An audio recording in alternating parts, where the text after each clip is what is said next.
wassalaman daimaini bidawami mulkillah wa ala alihi wa sahbihi. Allahumma salli ala sayyidina Muhammadin salatan taftahu biha lana futuhal arifin wa tufaqihuna biha fid din wa ala alihi wa sahbihi. Assalamualaikum warahmatullahi wabarakatuh. Alhamdulillah, di malam hari ini Allah Ta'ala beri kita kemuliaan karena kita diizinkan untuk mengenang dan menyebut-nyebut kekasih Allah Ta'ala.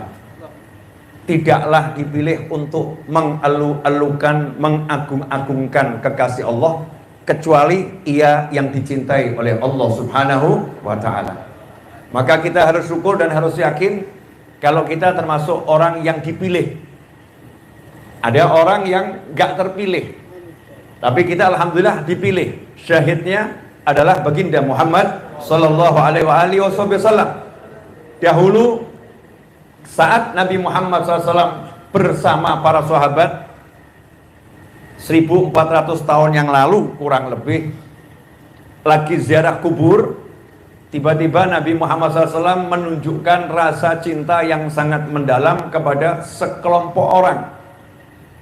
Dan itu membuat sahabat cemburu. Sahabat yang sholat berjamaah bersama Nabi Muhammad SAW. Sahabat yang ke pasar bersama Nabi Muhammad SAW. Sahabat yang makan bersama Nabi Muhammad SAW. Sahabat yang minum dari air yang mengucur dari tubuh Nabi Muhammad SAW. Sahabat yang tiap hari melihat baginda Muhammad SAW. Tiba-tiba cemburu luar biasa karena di hadapan sahabat Rasulullah SAW merindukan yang lain. Bayangkan nih kalau kita lagi di hadapan pasangan hidup kita, tiba-tiba kita bilang kangen sama orang lain. Kira-kira cemburu atau marah? Ya, cemburu itu identik dengan kemarahan. Tapi beda ini sahabat, cemburu yang betul-betul iman. Kok ada yang sekarang dirindukan Nabi Muhammad SAW sampai Rasul mengatakan, wah syauqa, kangen berat aku. Kalau bahasa Indonesianya seperti itu. Bahasa Indonesia ini kurang bisa mewakili ungkapan dalam bahasa Arab. Tapi setidaknya kurang lebih, aku kangen berat, kangen pol, sungguh saya sangat kangen. Maka saat itulah sahabat mengatakan, ya Rasulullah, engkau kangen sama siapa? Kami ada di sini, kok ada yang dikangeni yang lain. Kami ada di sini, kenapa ngangenin yang lain? Maka Rasul mengatakan, antum ashabi, kalian sahabatku, makomnya tinggi, derajatnya tinggi, nggak ada yang bisa mendekati makomnya para sahabat. Pernah Imam Junaid al-Baghdadi, Sayyid Taifah Sufiyah. Imam Junaid ini pemimpinnya para sufi, tokoh utama para sufi. Ditanya Imam Junaid, karena Imam Junaid itu ilmunya luar biasa, karamahnya luar biasa, akhlaknya luar biasa.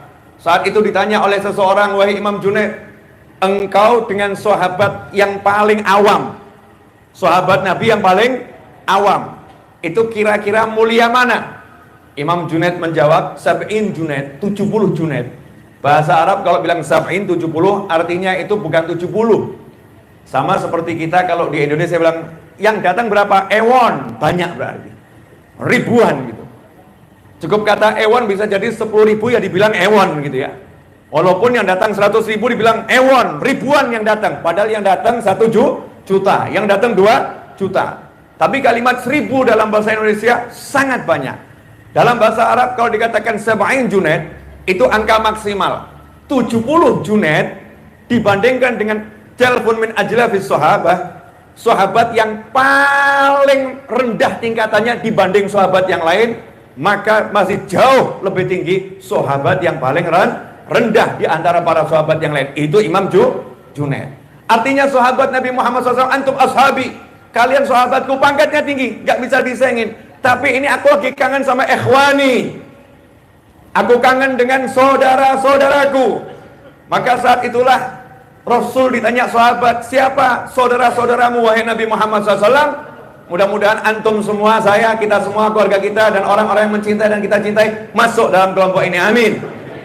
Ternyata saudara-saudara Nabi Muhammad SAW dimaksud adalah sekelompok orang yang akan datang sepeninggalku setelah wafatnya Nabi Muhammad Sallallahu Alaihi Wasallam. Mereka belum pernah melihatku, tetapi mereka beriman kepadaku dan rela menghabiskan hartanya dan kehilangan nyawanya demi sekali untuk bisa melihat aku. Allahumma sholli wa sallim alaihi. Ini kita di sini kan duduk ya karena kangen sama Rasulullah SAW. Berarti kita ini udah dipanggil sama Rasul sebelum kita lahir. Wah syauqa, aku kangen sama kalian. Maka ini nikmat yang harus kita syukuri. Alhamdulillah. Ikhwani rahimakumullah. Dan alhamdulillah membaca Maulid Simtud Duror yang disusun oleh cucu kesayangan Nabi Muhammad SAW, Al-Habib Ali bin Muhammad bin Husain Al-Habsyi. Yang di zamannya Rasul mengatakan, orang yang paling aku cintai di zaman ini adalah Ali bin Muhammad Al-Habsyi, yang sangat dicintai oleh Nabi Muhammad SAW. Apa keistimewaan Simtud Duror ini? Habib Ali mengatakan dalam salah satu kalamnya, maulidku ini menjadi penambal kekurangan orang-orang akhir zaman atas karunia-karunia yang diperoleh para wali di zaman dahulu dengan mujahadahnya yang luar biasa. Al-Habib Abdurrahman bin Muhammad As-Segaf satu hari khatam Al-Quran 8 kali, 4 di siang hari, 4 di malam hari. Al-Habib Abdullah bin Alwi Al-Haddad waktu masih playgroup-nya itu sholat sunnah 100 sampai 200 rakaat. Lagi beliau keliling masjid-masjid yang ada di kota Tarim, padahal beliau tunanetra. Beliau masuk masjid, sholat sunnah 2 rakaat tahiyatul masjid, kemudian pindah ke masjid yang lain, tabarukan, pengen cari barokahnya masjid. Padahal masjid di kota Tarim sebanyak hitungan hari dalam 1 tahun, dan itu dilakukan tiap hari oleh Habib Abdullah bin Alwi Al-Haddad radhiyallahu anhu. Dan yang sebelumnya Sayyidina Imam As-Sajjad Ali Zainal Abidin radhiyallahu anhu satu hari sholat sunnah 1000 rakaat. Sayyidah Rabi'ah Adawiyah radhiyallahu ta'ala anha satu hari sholat sunnah 1000 rakaat. Amalan-amalan yang luar biasa. Kita sekarang suruh mengamalkan seperti beliau-beliau, jujur nyerah. Jujur nyerah. Diajarin sholawat saja zaman sekarang ditanya, Habibnya ditanya, ketika Habibnya ngajarin baca sholawat munjiah 1000 kali, nariyah 4444 kali, masih ada yang nanya, bisa didiskon tidak? Bahkan ada yang karena sering kredit nanya, bisa diangsur tidak? Sholawatnya bisa diangsur tidak? Nggak harus sekali dudukkan Habib, Kiai, Ustadz, bisa nggak diangsur? Akhir zaman kita ini termasuk orang-orang yang semangatnya nggak seperti orang-orang dahulu, sehingga banyak karomah, kemuliaan yang Allah berikan kepada orang-orang yang terdahulu terlewatkan oleh orang-orang di akhir zaman, dan ini sebuah kerugian. Maka Habib Ali Habsyi tawajuh sama Allah Ta'ala, minta sama Allah sesuatu yang kalau ini diamalkan maka bisa mendapatkan sama dengan yang didapatkan orang yang sholat sunnah 1000 rakaat, dengan yang didapatkan oleh mujahadah besar para awliya wassalihin. Kalau bahasa Indonesianya paket hemat. Ya paket hemat. Maka Allah Ta'ala kasih Maulid Simtud Duror, diilhami beliau untuk mengarang, menyusun Maulid Simtud Duror. Beliau mengatakan siapa baca Simtud Duror ini, maka dia akan mendapatkan apa yang didapatkan orang-orang soleh zaman dahulu dengan mujahadahnya yang luar biasa. Inilah amalan Thariqah Alawiyah. Amalannya para habaib dan pecintanya sederhana, mudah, ringan, tetapi penuh dengan makna, penuh dengan karunia dari Allah Subhanahu wa Ta'ala. Satu contoh yang ada dalam Simtud Duror, diceritakan bagaimana mukjizat Nabi Muhammad sallallahu alaihi wasallam wa taktsirul qalil. Nabi Muhammad SAW punya kemampuan menjadikan yang sedikit jadi banyak, barokah. Yang sedikit jadi banyak kisahnya. Tapi kali ini saya mau ngutip cuma 2 saja, nggak usah banyak-banyak ya, karena di sini wajah-wajah udah capek juga, terutama wajah saya ya, terutama wajah saya, wajah capek semua ini. Ceramahnya nggak usah lama-lama, nanti barokahnya Simtud Duror bisa hilang kalau kelamaan ceramah. Tapi jangan sebentar ya, karena Solo sampai di sini butuh perjuangan ya. Saya juga pengen pahala yang besar, dan ini disaksikan oleh pemirsa di seluruh dunia. Itu dari YouTube-nya siapa, itu YouTube-nya siapa, ini YouTube saya, jelek-jelek begini kan subscriber saya 690.000 Ya, jelek-jelek begini, jadi ya lumayan gitu kan ya. Jadi alat dakwah kepada Allah Subhanahu wa ta'ala. Takfirul qalil. Dalam perang Tabuk, perang yang dikatakan perang paling sulit. Iya, perang paling sulit. Saat itu sahabat Nabi Muhammad SAW kehabisan air. Sampai-sampai onta itu disembelih untuk diambil air di dalamnya, diminum bagian dalamnya, sehingga kendaraan berkurang. Saat itulah sahabat bergantian naik kendaraan. Fulan naik dulu yang satu jalan, nanti berapa kilo gantian, kamu naik saya jalan, gantian seperti itu. Sampai akhirnya udah nyerah, minta izin pada Nabi Muhammad SAW untuk disembelihin hewan-hewan ini, mau diambil airnya. Maka diizinkan oleh Nabi Muhammad SAW. Begitu Sayyidina Umar bin Khattab radhiyallahu ta'ala anhu melihat sahabat mendapat izin dari Nabi Muhammad SAW, Sayyidina Umar mengatakan jangan dulu, jangan lakukan. Nah, kenapa Sayyidina Umar mengatakan jangan lakukan itu? Karena Khalifah Umar bin Khattab radhiyallahu anhu mengerti kalau nanti disembelih semua unta-unta ini jalan kaki semua, repot juga, ini masalah baru. Ini masalah baru. Dan beliau paham bahwasanya baginda Muhammad sallallahu alaihi wasallam ciptaan Allah yang paling agung, yang paling mulia, punya mukjizat yang luar biasa. Tapi Rasulullah enggak suka pamer mukjizat. Baginda Muhammad SAW enggak obral-obral pamer mukjizat. Enggak dikit-dikit saya punya mukjizat, saya punya mukjizat. Enggak seperti itu. Innama ana Abdullah wa rasuluh. Aku adalah hambanya Allah dan Rasulnya. Aqulu kama yaqul abad. Aku makan sebagaimana budak makan, makannya di lantai. Selalu Nabi Muhammad sallallahu alaihi wasallam menunjukkan kemanusiaan beliau sallallahu alaihi wasallam. 3 hari enggak makan, 3 hari lapar, Rasul enggak mengeluh sallallahu alaihi wasallam. Sebagaimana yang diceritakan, sebelum saya lanjutkan kisah tersebut,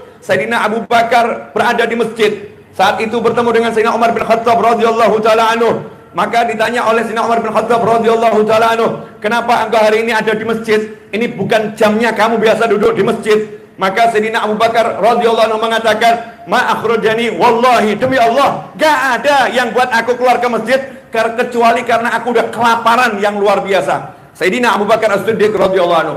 Karena biasanya sahabat kalau mau makan datang ke masjid cari teman. Ayo siapa yang mau makan? Ayo siapa mau makan? Gak ada yang makan sendiri. Hanya bukhala yang makannya sendiri. Orang pelit yang makannya sendiri. Sahabat berusaha cari temannya, diajak makan bersama. Maka Sayyidina Umar pun ditanya sama Sayyidina Abu Bakar As-Siddiq radhiyallahu anhu, "Lah kamu keluar sekarang ngapain?" "Sama, saya keluar juga kelaparan." Dua-duanya ini keluar bukan di jamnya mereka ke masjid. Maka nggak lama kemudian Nabi Muhammad SAW buka pintu rumahnya, masuk ke dalam masjid. Bukan di jamnya, Nabi Muhammad SAW masuk ke dalam masjid. Lihat 2 sahabatnya. Maka Rasul SAW bertanya, "Ma akhrajakuma? Apa yang buat kalian keluar ke masjid di saat ini? Ini bukan jamnya kalian keluar ke masjid." Maka dijawab oleh keduanya, "Demi Allah ya Rasulullah, nggak ada yang buat aku keluar kecuali rasa lapar." Karena duanya juga berharap agar ditraktir oleh Nabi Muhammad SAW. Jadi ya jujur saja, kalau lapar ngomong lapar, jangan gengsi. Nabi Musa dan Nabi Khidir alaihi wassalam lapar, mau meninggal kalau nggak makan, ketuk satu kampung minta makan. Disebutkan dalam Al-Quran, diceritakan oleh Allah Subhanahu wa ta'ala. Ini urusan lapar, urusan nyawa. Maka saat itulah Nabi Muhammad SAW menyatakan, "Demi Allah, tidak ada yang buat aku keluar kecuali sama dengan yang buat kalian keluar. Aku juga sudah sekian lama nggak makan dan kelaparan. Ayo ikut saya." Ya, ke rumahnya Abu Ayyub Al-Ansari radhiyallahu taala anhu. Nabi Muhammad SAW biasa ke tempatnya Abu Ayyub Al-Ansari radhiyallahu taala anhu. Karena yang pertama kali tinggal Nabi di Madinah di rumahnya Abu Ayyub Al-Ansari. Maka Abu Ayyub Al-Ansari setelah Nabi SAW punya rumah, Abu Ayyub Al-Ansari tiap hari masak buat Nabi Muhammad SAW. Kalau Rasul nggak datang, masakan itu dibagi-bagikan kepada keluarganya, kepada yang lain. Kalau Rasul datang, ya dimakan oleh Nabi Muhammad SAW. Pagi itu Rasulullah nggak datang, maka makanannya dibagi oleh Abu Ayyub Al-Ansari radhiyallahu taala anhu. Nggak lama di siang hari datanglah baginda Muhammad SAW bersama Sayyidina Abu Bakar dan Sayyidina Umar radhiyallahu taala anhuma. Maka saat itu istrinya Abu Ayyub Al-Ansari mendengar kedatangan Nabi Muhammad SAW, mengucapkan, "Selamat datang wahai Rasulullah. Ini bukan jamnya biasa engkau datang ya Rasulullah. Rasul mengatakan, betul, ini bukan jamnya biasa aku datang. Maka Abu Ayyub Al-Ansari yang mendengar di kebun kedatangan Nabi Muhammad SAW langsung lari menyambut Nabi Muhammad SAW dan mengatakan, ya Rasulullah, mau korma, ya, mau kambing, dijamu oleh Abu Ayyub Al-Ansari radhiyallahu ta'ala anhu. Nabi juga tidak gengsi, saudara-saudara. Kalau memang lapar dan ini sahabat yang dicintai, Rasul pun mengatakan, baiklah, ambilkan kambing tapi jangan yang menyusui. Ya, jangan menyusui. Maka saat itulah Abu Ayyub Al-Ansari ambil korma, bukan korma yang mateng yang diambil, tapi semua jenis korma. Satu tangkai diambil semua. Menghadap pada Nabi Muhammad SAW, ya Rasulullah, ini ada kormanya. Ya, ini ada korma yang masih mentah. Ini ada korma setengah matang ya Rasulullah. Maka Rasul menyatakan, kenapa enggak korma matangnya saja? Maka Abu Ayyub menjawab, servis ya Rasulullah, mana yang kamu suka biar dimakan. Jadi bukan yang saya suka, tapi mana yang kamu suka, wahai Nabi Muhammad SAW. Ini diincipin, ini diincipin, ini diincipin. Maka Abu Ayyub Al-Ansari radhiyallahu ta'ala anhu memerintahkan istrinya buat roti gandum yang fresh. Kemudian memasak atas perintah Nabi Muhammad SAW. Kambing dibagi menjadi dua bagian. Yang sebagian dibuat daging bakar, yang sebagian dibuat marok pakai kuah. Nabi Muhammad SAW menunggu. Begitu masakan dihidangkan sudah matang, maka Nabi Muhammad SAW mengambil roti, mengisinya dengan daging, melipatnya, kemudian mengatakan pada Abu Ayyub Al-Ansari radhiyallahu ta'ala anhu, tolong bawa ini ke rumah Fatimah, karena udah sekian hari dia tidak makan, sama seperti aku. Ikhwani rahimakumullah, Nabi Muhammad SAW gak suka pamer mukjizat. Beliau menahan rasa lapar, tapi ketika umat membutuhkan, maka Nabi SAW akan menunjukkan kebesarannya di sisi Allah Subhanahu wa ta'ala. Maka di hari itu, saat perang Tabuk, ketika Sayyidina Umar melihat onta-onta akan disembelih yang tersisa, maka beliau menghadap kepada Nabi Muhammad SAW. Paham Rasulnya punya mukjizat, paham Rasulnya yang paling mulia, paham Rasulnya yang paling utama. Maka saat itulah Sayyidina Umar radhiyallahu ta'ala anhu menyatakan kepada baginda Muhammad SAW, ya Rasulullah, usul, bagaimana kalau engkau perintahkan sahabat mengumpulkan sisa makanan yang dimiliki? Ide yang gak masuk akal. Ngumpulkan sisa makanan. Yang punya satu korma, kumpulkan. Yang punya setengah korma, kumpulkan. Yang punya remukan roti, kumpulkan. Yang punya jagung sedikit, kumpulkan. Semua suruh kumpulkan. Ide itu diterima oleh Nabi Muhammad SAW. Sayyidina Umar berkata, nanti kalau udah kumpul ya Rasulullah, engkau doa berkatin. Setelah itu biar dibagi ya Rasulullah. Yakin nanti akan jadi banyak. Yakinnya Umar bin Khattab radhiyallahu ta'ala anhu kepada Nabi Muhammad sallallahu alaihi wasallam. Apa yang terjadi? Rasul pun menghamparkan hamparan, memerintahkan sahabat untuk mengumpulkan makanan yang tersisa, dan ternyata terkumpul gak banyak, sedikit. Kemudian Nabi SAW berdoa memberkati makanan tersebut dan memerintahkan pasukan sahabat, silahkan tadi yang naruh korma satu mau ambil 10 boleh, yang mau ambil 20 boleh, silahkan ambil sesukanya. Maka sahabat senang, mereka mengambil sesukanya sebanyak mungkin. Subhanallah, diambil sahabat enggak habis-habis, ikhwani rahimakumullah, sehingga mencukupi semuanya. Semuanya jadi kenyang. Takdirul qalil sallallahu alaihi wasallam, menjadikan yang sedikit menjadi banyak. Al-Habib Idrus bin Umar Al-Habsyi rahimahullah ketika melihat orang-orang kumpul membaca Maulid Simtud Durar, beliau mengatakan yang terjadi di tengah-tengah maulid dan majelis semacamnya adalah sama seperti ketika perang Tabuk, kekurangan makanan dikumpulkan. Saat ini kita lagi kekurangan cahaya, kekurangan nur, kekurangan pahala. Masing-masing datang bawa lampunya 5 watt, lampunya 10 watt, lampunya 100 watt, mungkin lampunya 1000 watt. Masing-masing nur mukmin berbeda-beda satu dengan yang lainnya. Tapi begitu masuk majelis maulid, semuanya membaca maulid, semuanya mengikat hati dengan Nabi Muhammad SAW. Ja'ar Rasul sallallahu alaihi wasallam, maka Rasulullah datang dan memberkati sehingga semuanya keluar dengan cahaya kumpulan tadi yang besar dari Nabi Muhammad sallallahu alaihi wasallam. Hadza ma'nal barakah. Inilah namanya berkahnya majelis. Karena itu nggak bisa diukur. Cerdasnya orang-orang soleh terdahulu, paham kita ini banyak kekurangan, maka diajak untuk duduk bersama, baca maulid, duduk bersama, ta'allum wa ta'lim, duduk bersama, zikir. Untuk apa? Agar keberkahannya menjadi sesuatu yang luar biasa di kitab catatan amal soleh kita. Ikhwani rahimakumullah. Cerita yang kedua, sebetulnya udah 2 cerita ya. Cerita yang kedua, saya belum sempat ambil nafas nih. Boleh ambil nafas sedikit? Berarti berhenti ceramahnya. Lanjutkan, pemirsa dimanapun antum berada.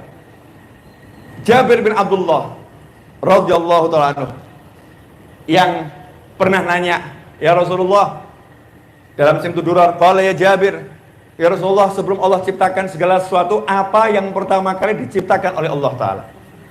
Maka Rasul menjawab SAW, qala ya Jabir, inna Allah khalaqa qabla al-asya'i nura nabika Muhammadin sallallahu alaihi wasallam min nurih.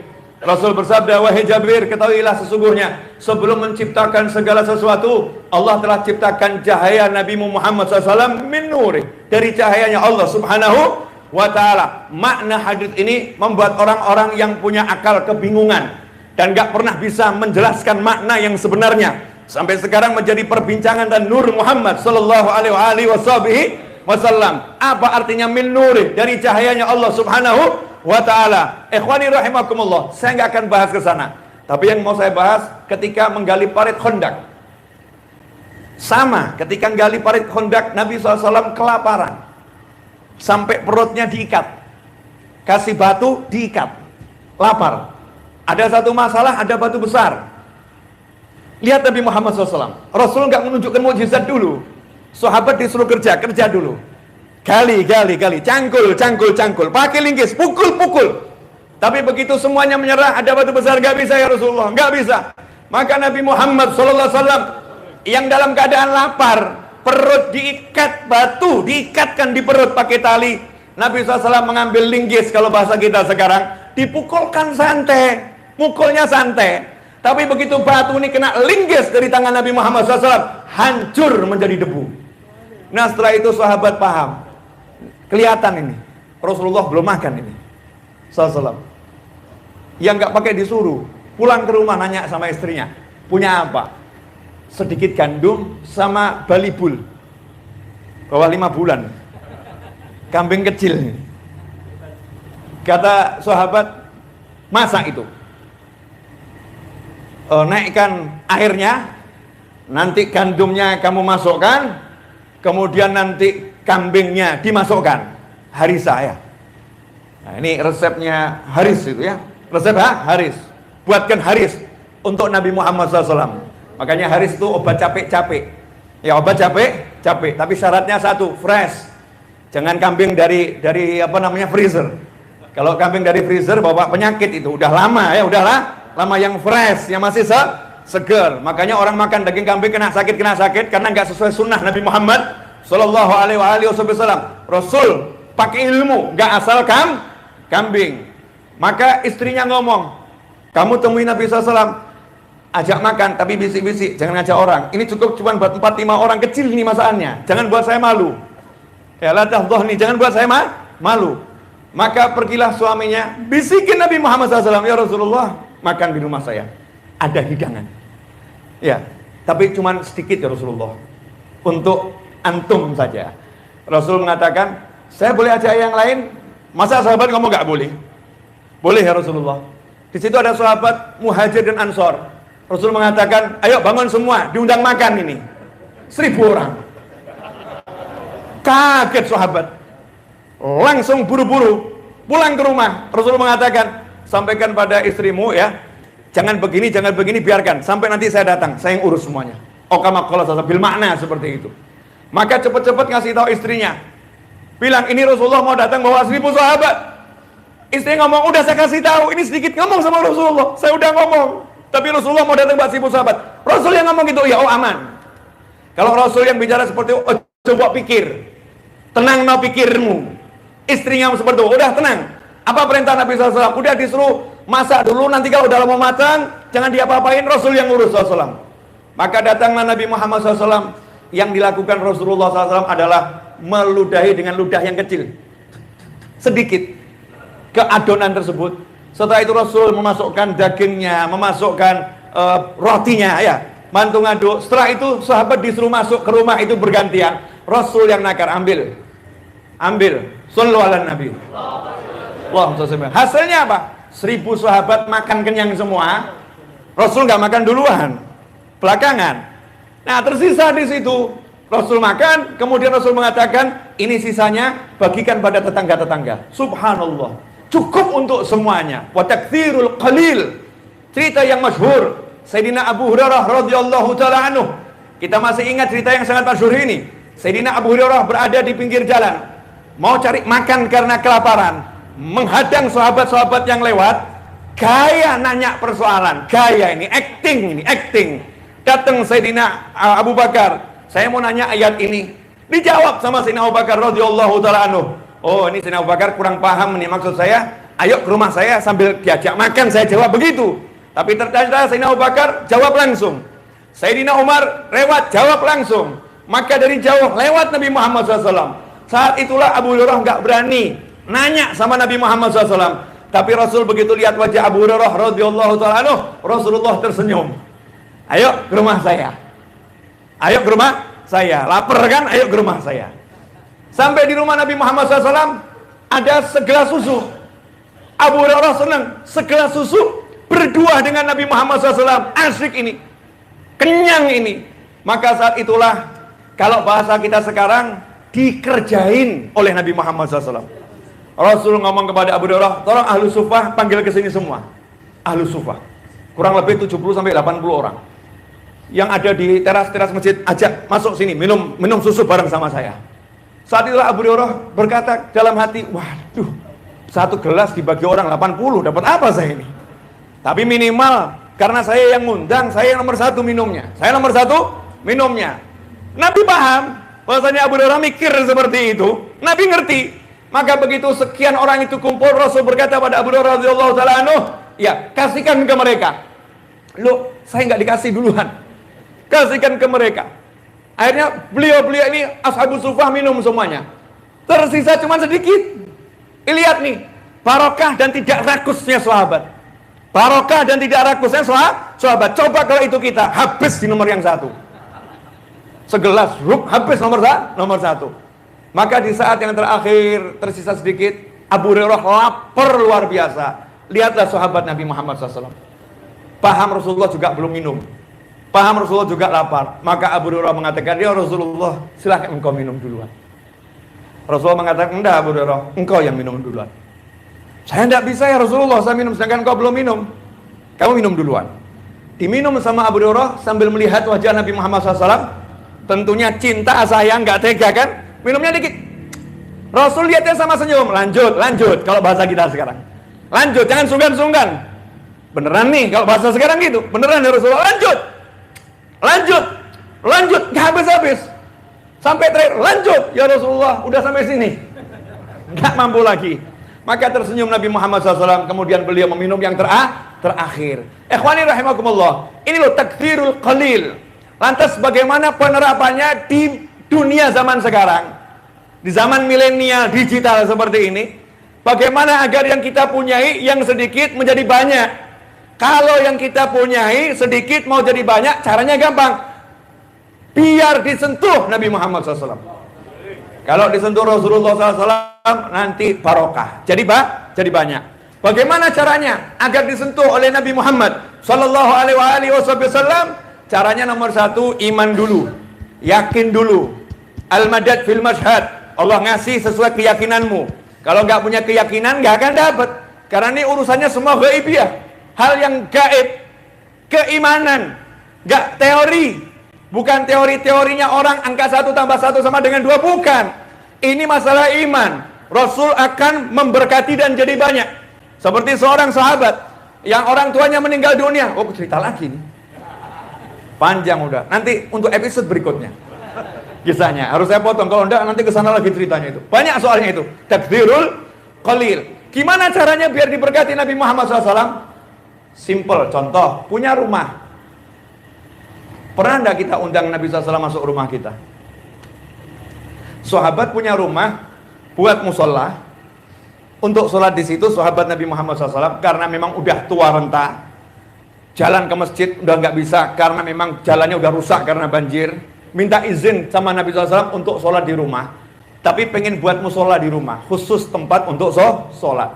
Sahabat lapor pada Nabi SAW, ya Rasulullah, tolong ke rumah saya, sholatin dulu tempat sholatnya, sholatin dulu tempat sholatnya. Datanglah Nabi SAW, sholat di situ. Setelah itu sarapan pagi, sholat duha berjamaah dengan sahabat. Setelah itu disuguhin sarapan pagi. Nabi SAW lihat sahabat, ngundang Nabi Muhammad SAW. Lah ketika kita punya kantor, ketika kita punya rumah, apakah terfikir pertama kali kita menginginkan Nabi Muhammad SAW yang masuk ke rumah kita? Makanya kalau orang-orang dulu yang dipikirkan bagaimana Rasulullah masuk rumah saya.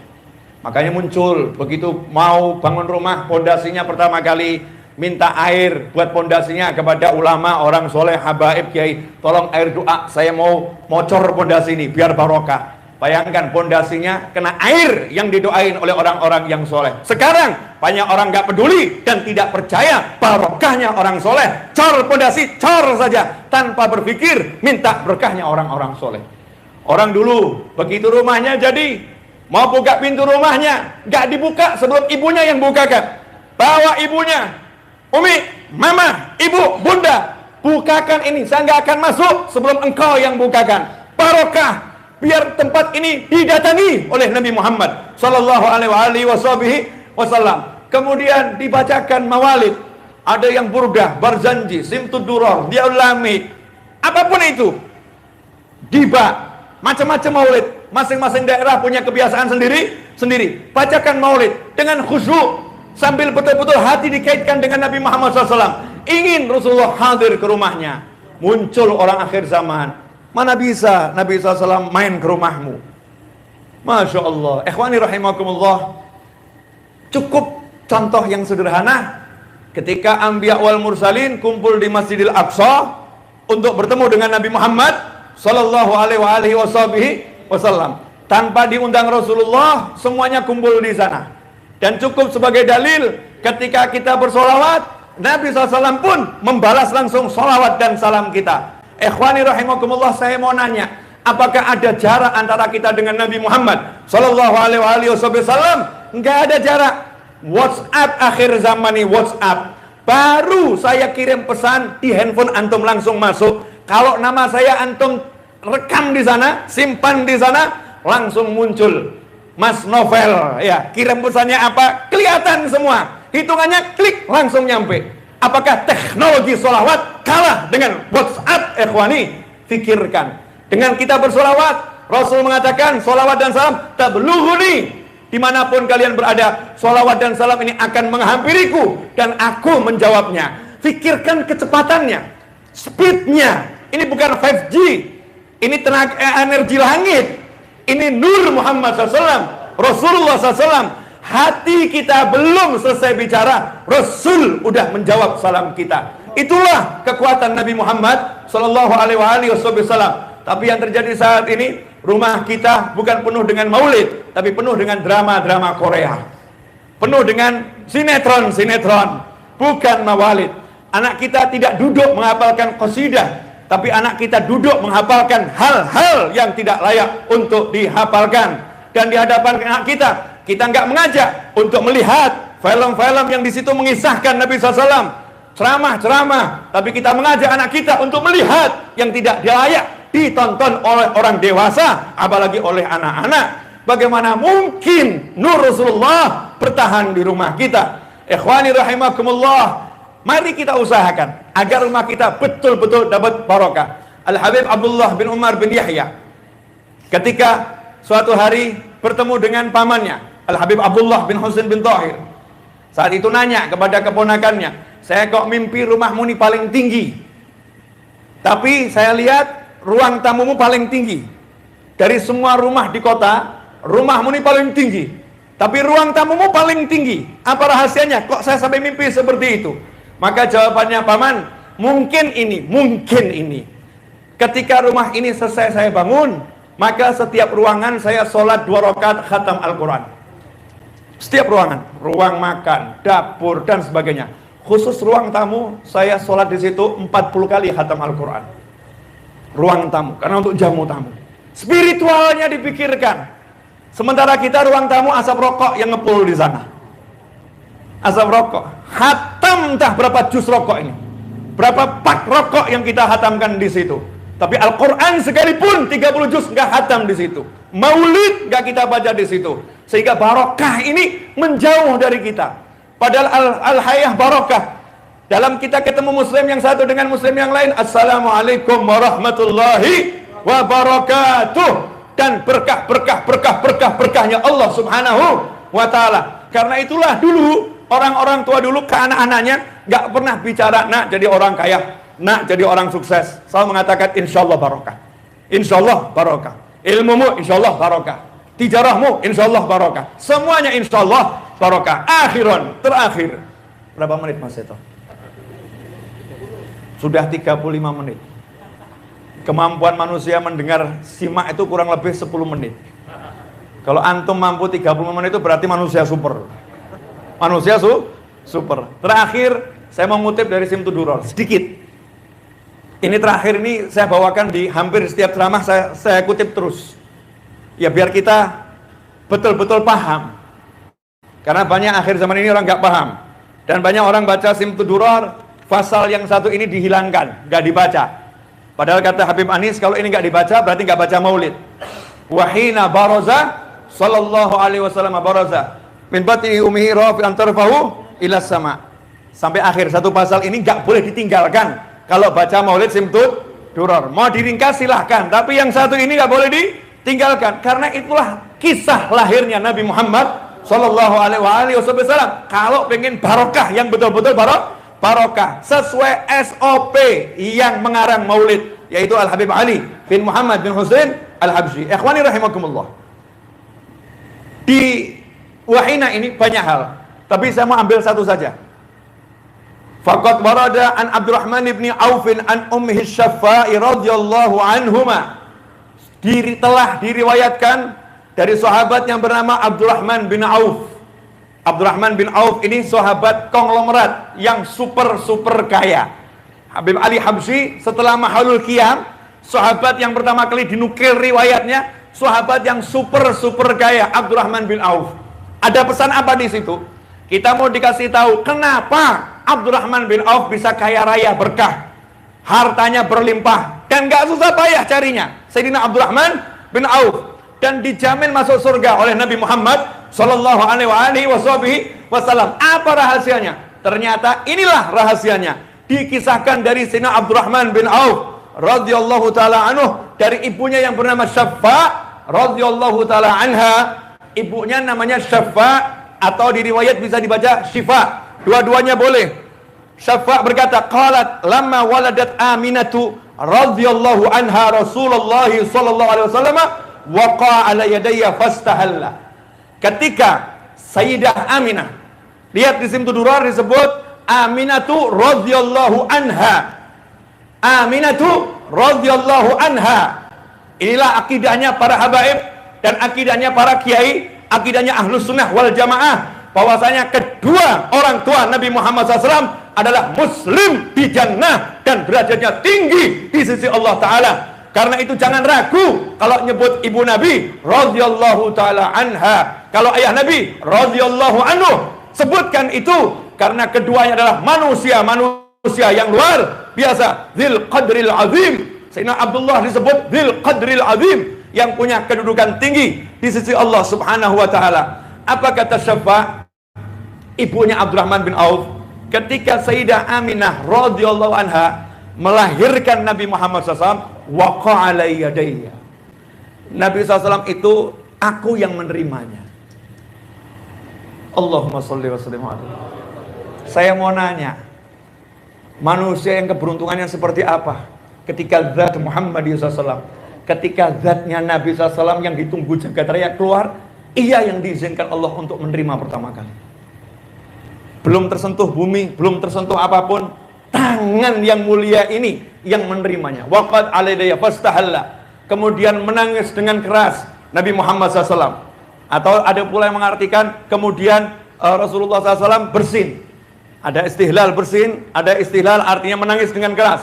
Tetapi ulama lebih menguatkan menangis dengan keras, karena itu menunjukkan kesempurnaan bayi, kesempurnaan Nabi Muhammad sallallahu alaihi wasallam. Sampai akhirnya kisah ini panjang, muncul cahaya dan lain sebagainya. Yang mau saya jelaskan bukan masalah itunya. Perhatikan, yang menerima kelahiran Nabi SAW namanya Syafa atau Syifa, menerima dengan tangan mulia, betul ya? Cerita ini disampaikan oleh Syafa kepada siapa?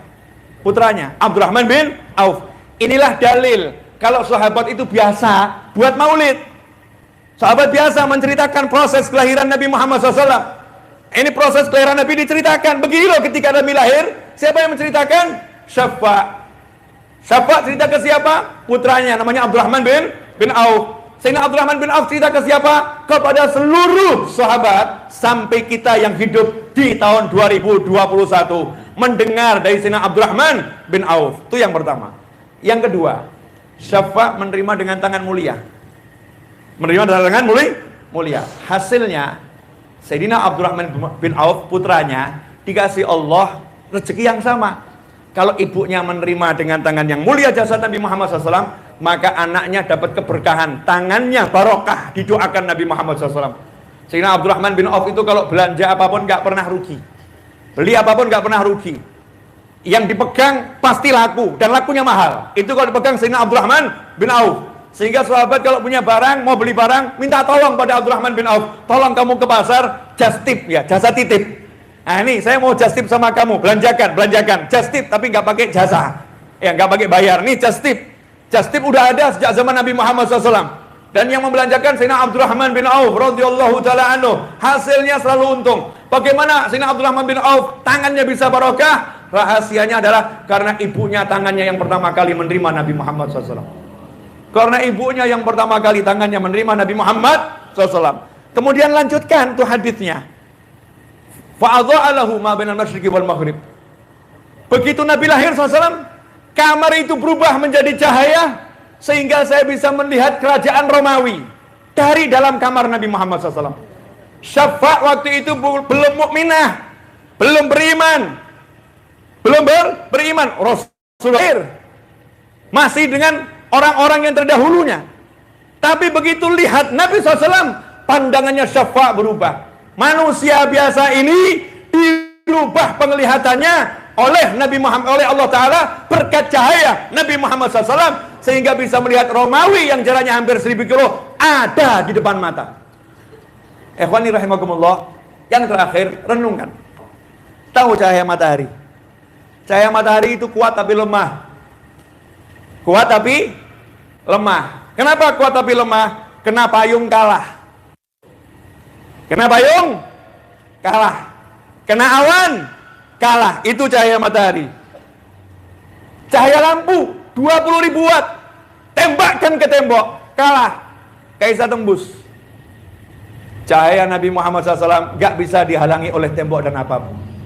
Di hadapan Rasul ada tembok, temboknya tetap ada, tapi gak bisa menghalangi cahaya Nabi Muhammad SAW. Langsung bisa nembus sampai Romawi, dan Romawi jadi di hadapan mata. Itulah cahaya Nabi Muhammad SAW.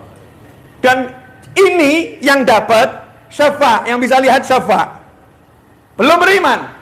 Lantas bagaimana pendapat kalian dengan seorang yang ngikutin Rasul, sunnah Rasul, iman sama Rasul? Kira-kira apa yang didapat? Makanya la tastakhrib, jangan anggap aneh keramat-keramatnya para wali, orang-orang yang soleh, yang ikut jalannya orang-orang soleh, punya karomah-karomah yang luar biasa, wajar. Kenapa? Karena beliau berinteraksi dengan Nur Muhammad SAW, berinteraksi dengan cahayanya Nabi Muhammad Sallallahu Alaihi Wasallam. Ini kalau saya jelaskan sampai subuh, saudara-saudara. Ya, ada ketidakadilan di antara kita. Saya teriak-teriak, antum duduk mendengarkan. Ya, ini ada ketidakadilan, ya kan? Jadi daripada ketidakadilan ini berlanjut, mari segera kita akhiri. Nah, akhiran di kalamnya Habib Ali Habsyi itu ada ijazah solawat. Namanya solawat ini saya kasih nama solawat miftah biar gampang ini. Habib Ali mengatakan, aku diberi ilham solawat ini, dan semalam ada yang laporan, kata Habib Ali di zamannya, ada yang laporan karena baca solawat ini banyak, malamnya langsung mimpi bertemu Nabi Muhammad SAW. Kata Habib Ali, solawat ini mujarab untuk mimpi bertemu Nabi Muhammad SAW. Punya kekuatan khusus untuk mendapatkan mimpi bertemu Nabi Muhammad SAW. Dan juga salawat ini akan menyebabkan turunnya rahmat yang besar kalau dibaca. Nah, yang begini-begini ajarkan anak kita, ajarkan istri kita. Paksa, harus sedikit dipaksa. Ayo baca dulu, ayo baca. Istri harus dipaksa, anak harus dipaksa. Para istri, suaminya paksa, ayo baca. Marrah wahidah, satu kali aja baca. Ini nanti datangkan rahmat. Orang dulu begitu. Yang dipikirkan bagaimana caranya rahmat turun. Bunyi salawatnya, Allahumma salli wa sallim ala Sayyidina Muhammadin wa ala ali Sayyidina Muhammad miftahi babi rahmatillah adada ma fi ilmillah salatan wa salaman daimaini bidawami mulkillah. Selesai. Nanti kalau nggak hafal, cari channel YouTube Habib Novel Al-Idrus, setel ceramah ini, ada di situ. Langsung aja taruh paling akhir ya, akhir. Sebarluaskan biar di negara kita ini rahmatnya semakin ngucur. Super terakhir, bagian nahi mungkar. Dari tadi kan amar ma'ruf terus ya, nahi mungkarnya nggak ada. Nah, saya mau nahi mungkar ini. Banyak orang itu nahi mungkar di luar majelis. Tempat-tempat yang nggak beres diberesin, nahi mungkar. Begini. Saya mau nahi mungkar tentang majelis. Di dalam majelis. Dulu Al-Habib Muhammad bin Hadi As-Segaf dan orang-orang di zaman beliau itu mengatakan pada orang-orang yang mau hadir majelis Sahih Bukhari, baca kalam Nabi Muhammad SAW, hadisnya Rasulullah SAW, kalian kalau nggak bisa diam, silahkan di rumah saja. Nanti berkahnya kami kirim. Karena gerakan-gerakanmu yang berlebih-lebihan itu akan menghapuskan barokah satu majelis.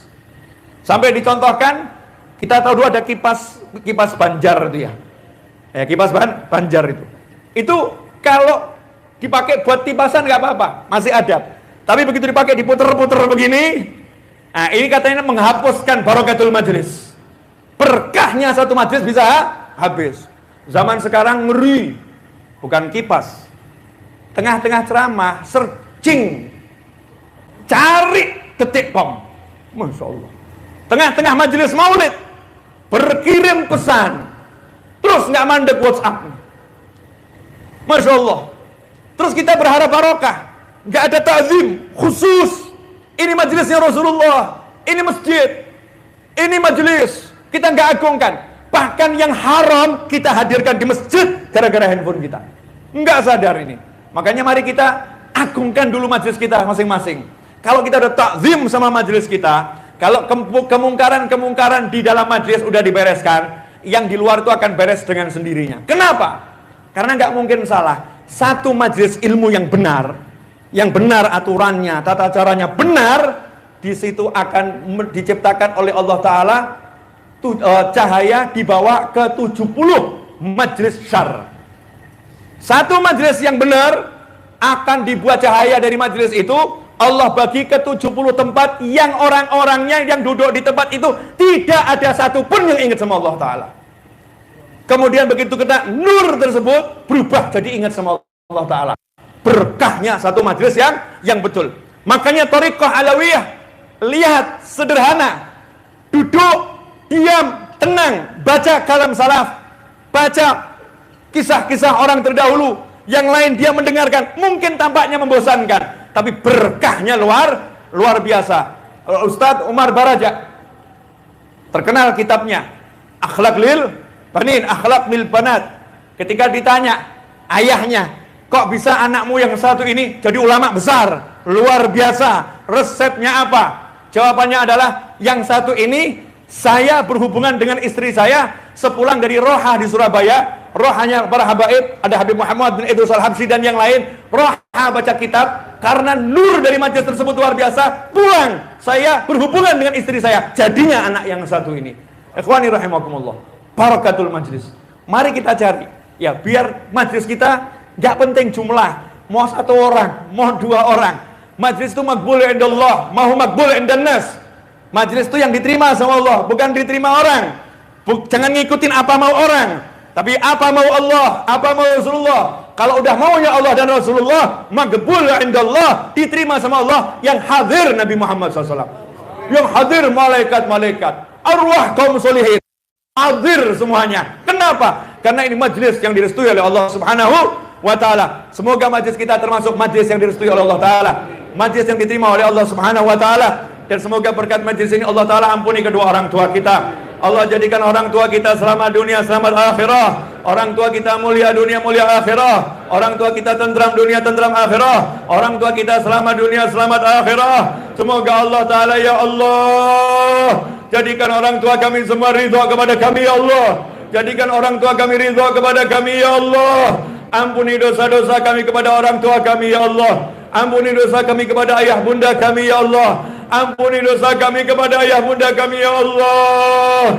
Tolong jadikan kami anak-anak yang diridhai, ya Rabb. Maafkan salah-salah kami kepada orang tua kami, ya Allah. Ya Rabb, terkhusus kami mohon teruntuk anak keturunan kami ila yaumil qiyamah, teruntuk putra-putri kami ila yaumil qiyamah. Ya Allah, tolong jadikan anak keturunan kami selamat dunia, selamat akhirah. Mulia dunia, mulia akhirah. Tentram dunia, tentram akhirah. Bahagia dunia, bahagia akhirah. Jadikan pasangan-pasangan hidup kami, ya Rabb, pasangan hidup yang Kau ridhai. Kami semua selamat sampai jannah-Mu, ya Arhamar Rahimin. Ya Allah, jadikan majlis ini majlis yang menyenangkan orang-orang soleh sebelum kami, ya Allah. Di alam barzah sana beliau-beliau senang, beliau ridha, sehingga baginda Muhammad sallallahu alaihi wasallam pun ridha kepada kami semua, ya Allah. Rabbana atina fid dunya hasanatan wa fil akhirati hasanatan wa qina adzabannar.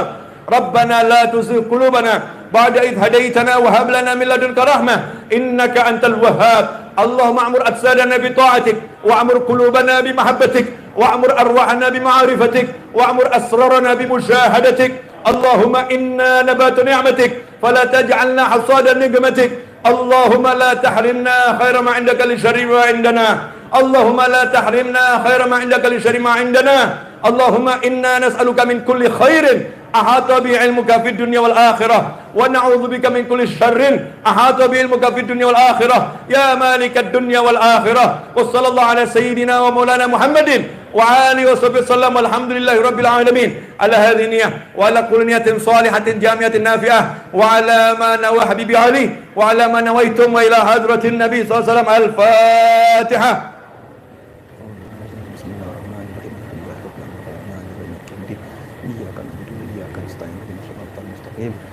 Shiratal ladzina